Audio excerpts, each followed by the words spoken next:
Kwanza pole sana kwa msiba huu mzito ambao umetukuta kwenye tasnia yetu, lakini pia kwa kiongozi wetu ambaye amefanya makubwa kwenye tasnia hii. Karibu. Asante sana.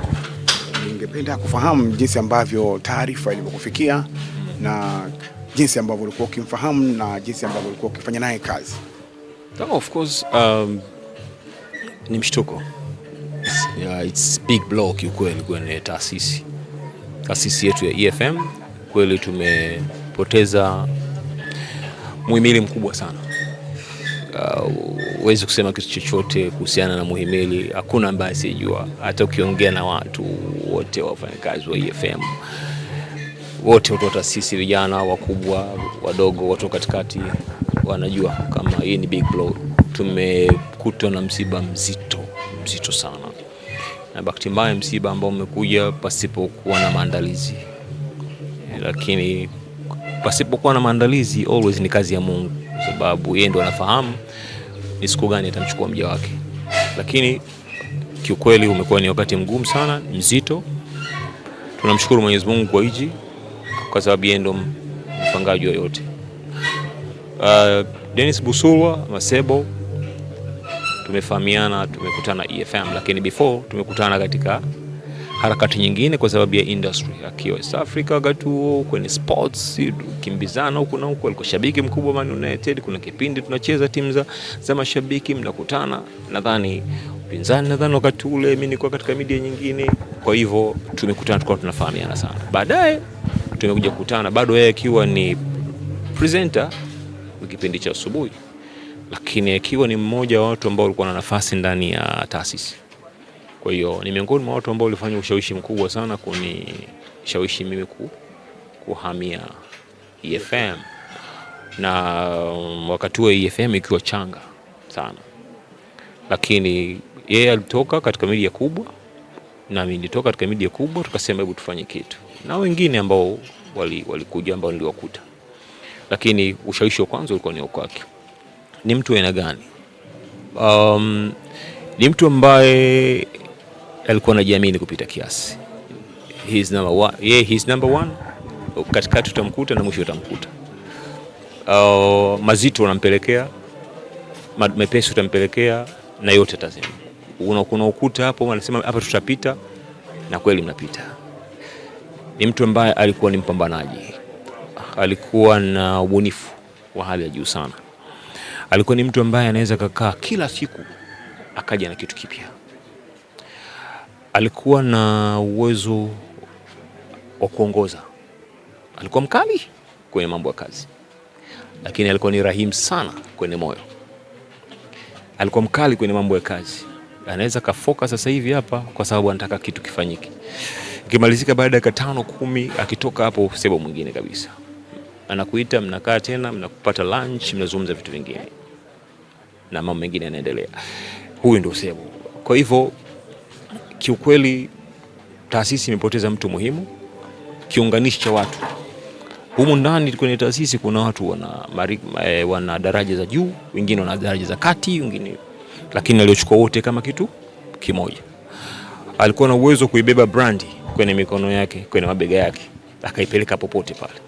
Na pia kabeba brandi ya mtu mmoja mmoja. Mmoja kati ya sifa nyingine kubwa, amenyanyua brandi za vijana wengi sana. Anamshika mkono brand, anasema wewe unaweza. Twende. Anakuchukua, anakupeleka. Umeelewa? Alikuwa na nguvu kubwa sana ushawishi. So kichwa chake kilikuwa kinafanya kazi sana. Nikwambia muhimili ni muhimili mkubwa sana. Nikumwambia taasisi imepoteza mtu muhimu. Imepoteza mtu muhimu sana. Na industry kwa ujumla, issue ya ushindani kwenye industry yetu, ni miongoni mwa watu ambao wametengeneza ushindani mkubwa sana. He's the one, ni mshindani, ni mpambanaji. Kwa hiyo ni mtu ambaye alikuwa anaweza akapambana, akasema hii tunafanya, na tukafanya. Tukafaulu. Kuhusu kampeni nyingi sana ambazo tumeweza kufanya za kazi, kuhusu industry, kuhusu ukuaji wa taasisi.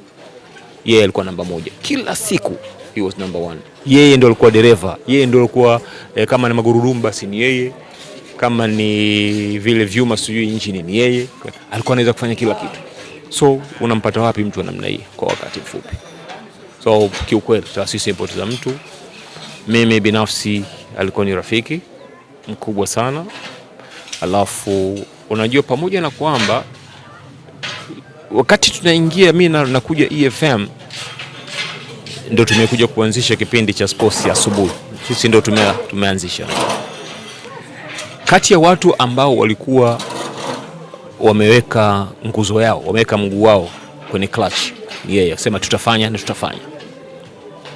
So wakati tunafanya preparation ya show ya asubuhi, he was there, akiweka input zake za kutosha, na wakati ule bado pia akifanya kazi kama presenter na akifanya kazi zingine za taasisi za kuaminiwa, bado pia alikuwa anakuja kuingia kwenye sports.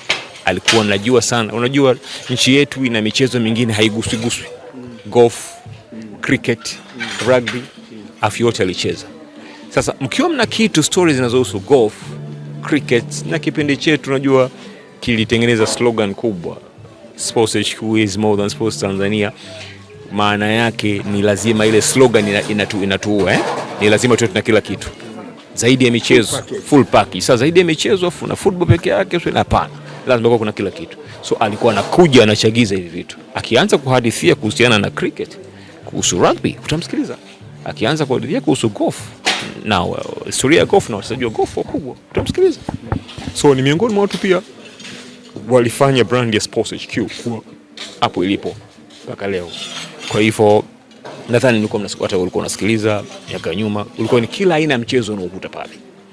Miongoni mwa watu waliochagiza michezo tofauti, ukiacha football ambayo ndio mchezo ambao unasikilizwa sana na kupendwa sana kwenye nchi, lakini yeye aliingiza hiyo michezo mingine na watu wakawa wana usikivu mkubwa sana. Kwa hivyo huyu ndio Sebo ambaye hakika taasisi inasikitika, inalia, machozi ni mengi kumpoteza mtu ambaye hakika he was amazing. Nashindwa kuendelea kumsifia zaidi ya kile ambacho nakiona. Inawezekana kaonekana kama anaongeza chumvi, lakini that was it. Pole sana. Kuna kitu gani ambacho tunatakiwa tukiishi ambacho kwenye maisha ya Sebo, kazi, urafiki na undugu?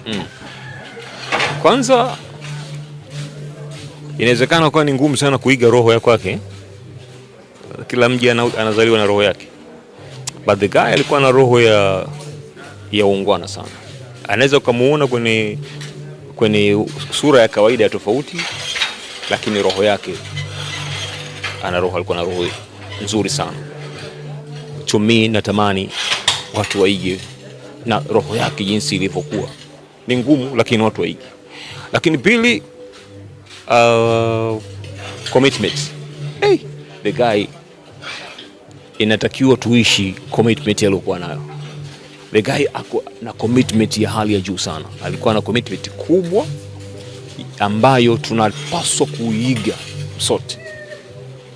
Ukiacha issue ya commitment kubwa aliyokuwa nayo, kingine zaidi ya yote, Sebo alikuwa he believe himself. Anatufundisha kwamba tunataka kujiamini wenyewe. Sebo alikuwa anajiamini sana. Anasema hapa tunapita. Kweli tunapita.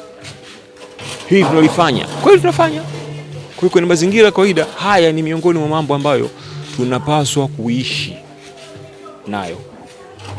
Tuishi.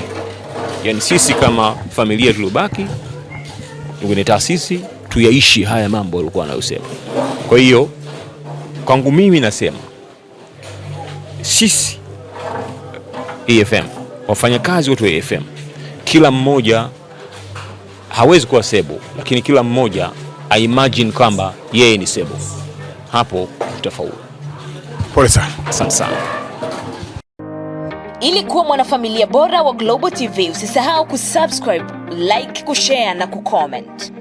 Baada ya kusubscribe, bonyeza alama ya kengele ili kupata taarifa kwa kila video inayopanda Global TV Online.